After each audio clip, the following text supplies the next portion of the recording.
Peter Eliades with you. This is Stock Market Cycles Update for the week ending Friday, March the 18th, being recorded on Saturday, March 19th. This is going to be a simulcast for our regular subscribers and for YouTube subscribers too. Last time we spoke to YouTube subscribers a week or so ago, we had given nominal 78 to 80 week downside projections. They have become threatened now. The S&P has been invalidated, but the Nasdaq 100 has become threatened, and we're going to talk about that today. What the threat is, whether that projection is still in effect, and there are so many things to talk about today. We're actually going to talk about some individual stocks, Tesla in particular, Bitcoin. We're going to cover a lot of ground. This is going to be a long update, so if you're bored with technicals and cycle projections, you won't enjoy it. If you're not, you will. Let's go to town. Okay, start with the technicals. This is an 81-minute chart of the Nasdaq composite, of the Nasdaq 100 future, okay? And it's a continuation chart, it's the trade station symbol at NQ.D.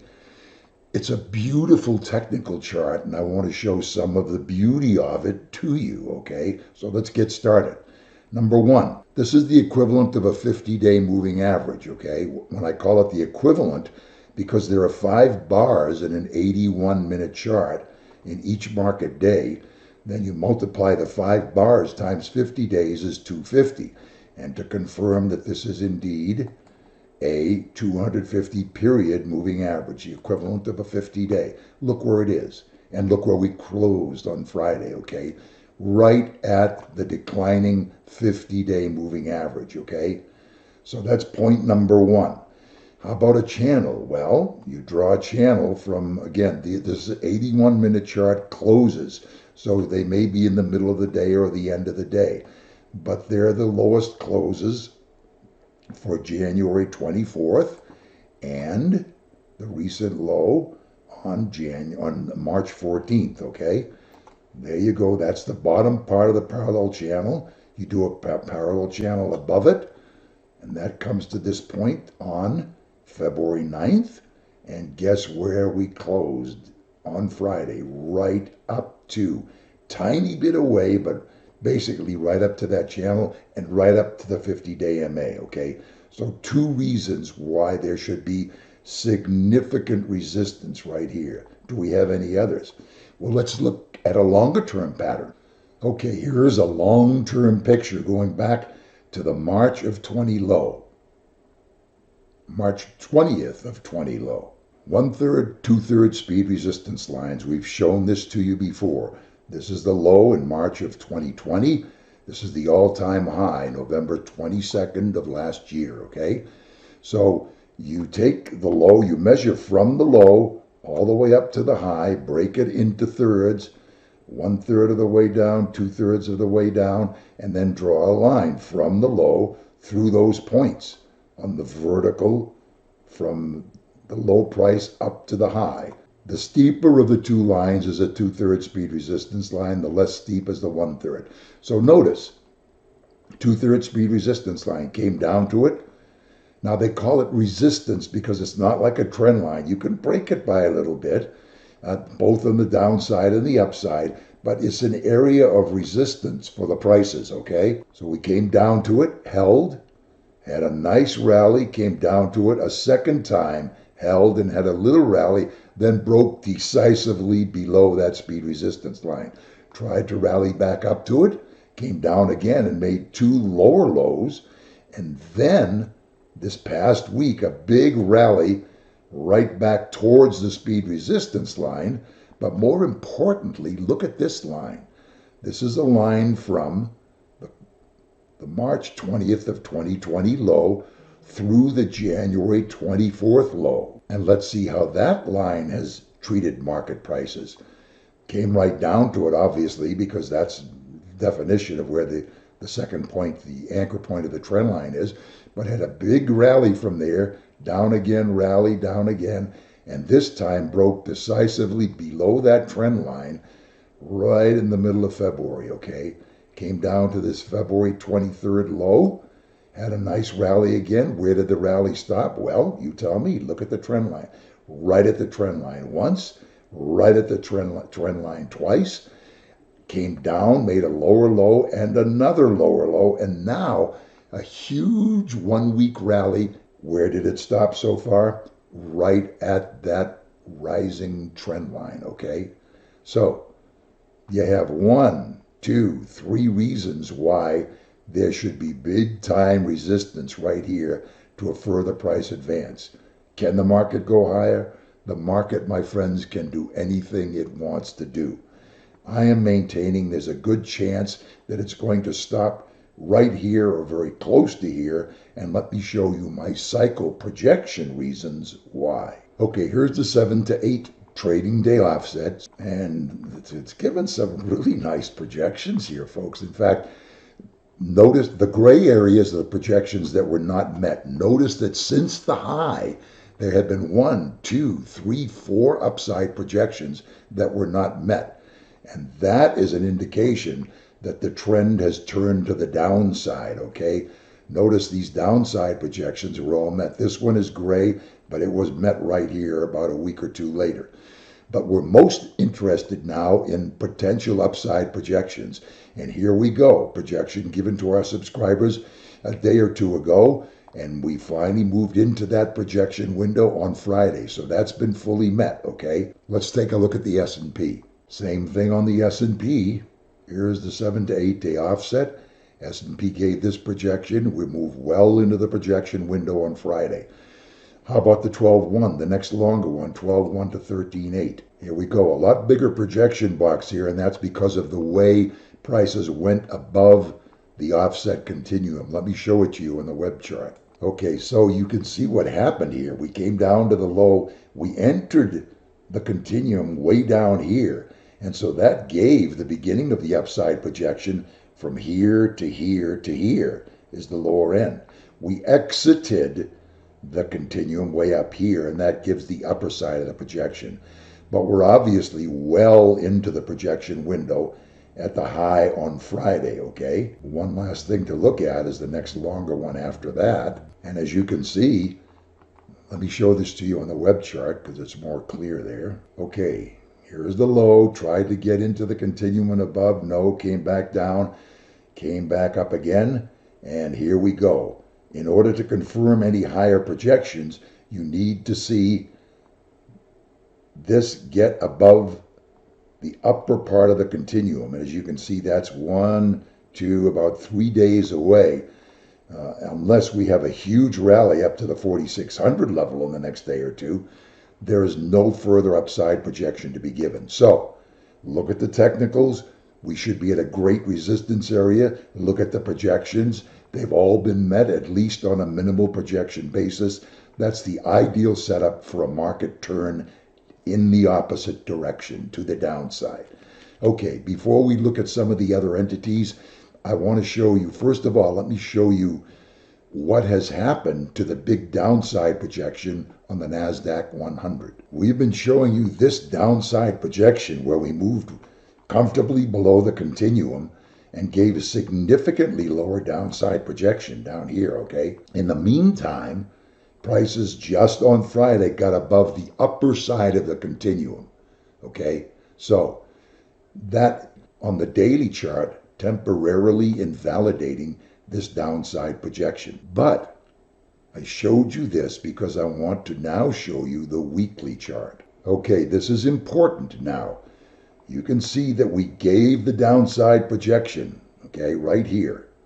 Broke below the 39 to 40 week offset. That was last week. This week, we remain below. Why? Because for the weekly projections, we use the midpoint of the week to judge where the signal line should be at the end of the week. So this is the midpoint of the high and low. Now, mind you, we closed way up here.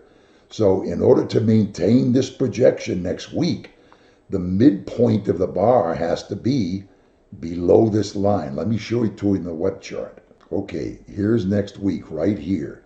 And where's the lower end of the continuum? 14,024.52. So for YouTubers out there who will not have access to our daily update, this is what you look for next week. You take the high for the week and the low for the week and average them to get the midpoint. If it remains below 14,024.52, this projection remains outstanding. I'm kind of leaning pretty heavily towards the fact that that's going to happen, because I think this is going to be, in this area will be some kind of perhaps important market top that will lead to a pretty big decline in a very short period of time. But that's what I think. We need to see what the market thinks. So this is an important week next week. Okay, that takes care of the market for now. Let's take a look at some of the other entities. Here is another thing of technical beauty, okay? This is a daily chart of Tesla going back to this low back in March of 2020. It's interesting how that low plays an important part in some of the technical things that we are looking at. But virtually the identical thing happened here. Look at this. In terms of these lows, once, almost twice, 3 times, 4 times, almost 5, 6 times, and finally a breakup well above the trend line, coming down towards it, up, down towards it, and kind of held here, a little tiny bit of a break, an attempted rally, a weak one, back to the line, attempted rally, and now coming into the low, the end of February, an obvious, convincing break of that trend line. What's happened since then? Rally back up to it right here. This is the week ending, this is the day of March 2nd. And then another decline going to about the same low. And now this past week, a rally back up to that line again. So this should be a line of great resistance for Tesla, because look at the length of this trend line and the final breaking of it and the rally back up to it. But technical is not our area of specialization. We consider ourselves experts after 50 years of doing it. But let's take a look at our specialization area, price projections. This is a downside projection for Tesla right here, okay? Between 331.27 and 488.03. That's a big time downside projection.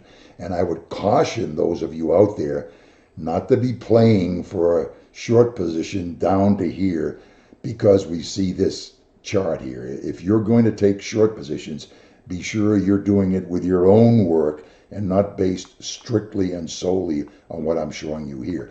Because this only went below both the offsets for about a day or two down here, okay? It was very close.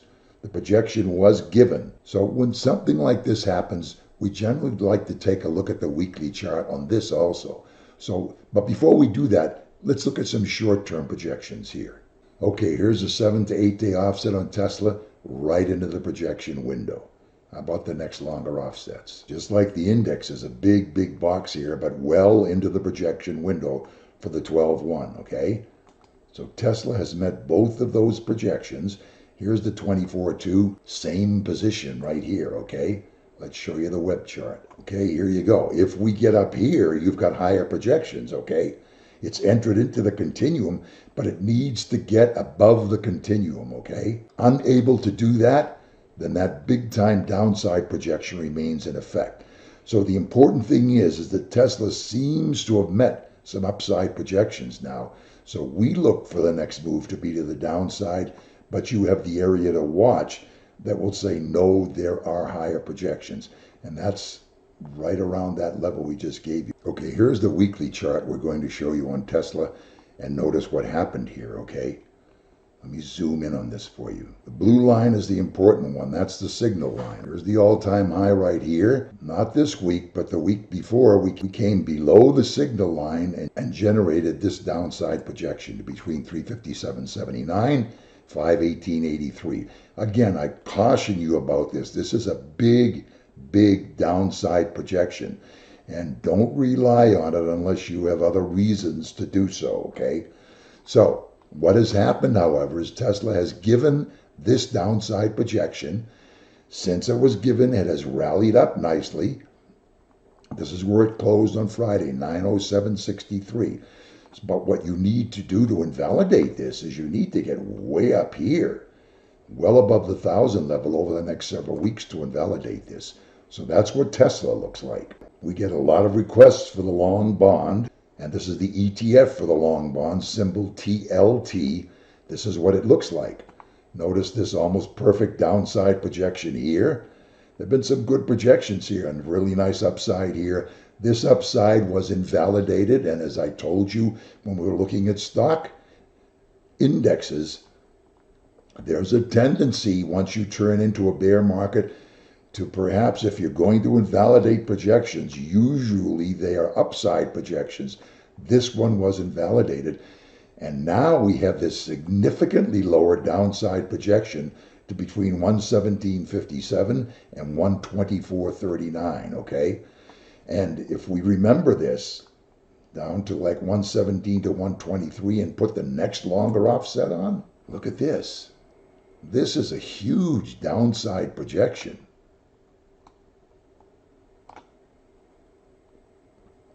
Now we already have a projection down to this area we just showed you, 117 to 120 and change. This projection is all the way down to between 94.24 and 109.78. Again, I caution you, do not make any market plays based strictly on this projection, okay? I have not worked with this ETF for a very long period of time, and I like to have a lot of experience before I give you projections with greater confidence. Here's the statistics on them, and this actually goes back for 18 years. It's a longer period of time. The upside projections, 100%. How's that for a record? The downsides, not as good, 3 out of 6. And so remember, we've been in a really big uptrend for a long period of time. So there's a tendency for the long sides to be met, and you've got to watch the downsides for invalidations, okay? But that's what things look like with TLT. So let's look at gold. Gold is very interesting. This is the highest projection I could find for gold on the weekly charts. And notice the upper side of this was, again, this is the ETF for gold, symbol GLD, okay? The upper side of the projection was 188.64. We actually got up to a high of 193.30. But this is on the weekly chart. Let me show you what happened on the daily chart. It's fascinating. Okay, here's the equivalent of a 39 to 40 week offset on the daily chart. 189 to 194 trading days. And look at this projection, okay? The upper side of the projection window called for 187.93. Let's extend right on this. Look at this, okay? Here's the upper side of the projection, okay? There's this one bar on this day, the date was March 8th, when everyone in the world thought gold was going to the moon. Let's get in there before it's too late. And it actually exceeded the highest projection that we had significantly. We very seldom see that happen. But what happened the next day? Boom!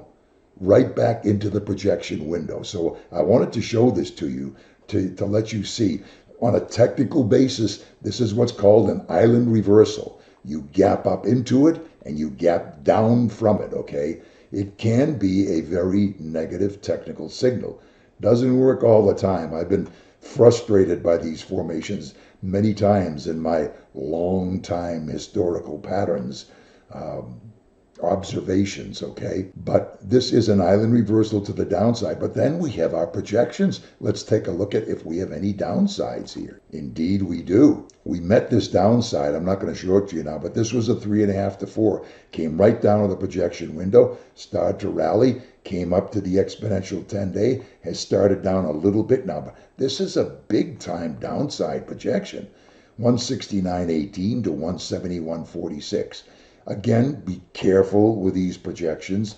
I don't have long experience with projections in the gold complex, but this is indeed a downside projection being given right now, 169.18 to 171.46. And with that, I hope you found this chock full of information. Let's hope it's accurate information and a long update, but a very important week coming up. We showed you a lot of reasons why the equity indexes could well have reached a peak on Friday or very close to it, and maybe a little spillover into Monday. But we should get some kind of turn down from the prices that we saw on Friday over the next several days going into the end of next week. Okay, that's it for now. Hope you enjoyed it. If you are YouTube subscribers, thank you for subscribing. If you're not subscribers yet, please subscribe. It helps us in terms of our YouTube channel. So if you can do that, we would appreciate it. If you can give us a favorable comment, we would appreciate it. That's it for now. A long update. Stock market cycles, Peter Eliades. YouTubers will talk to you soon. Subscribers will talk to you on Monday. Thanks for watching.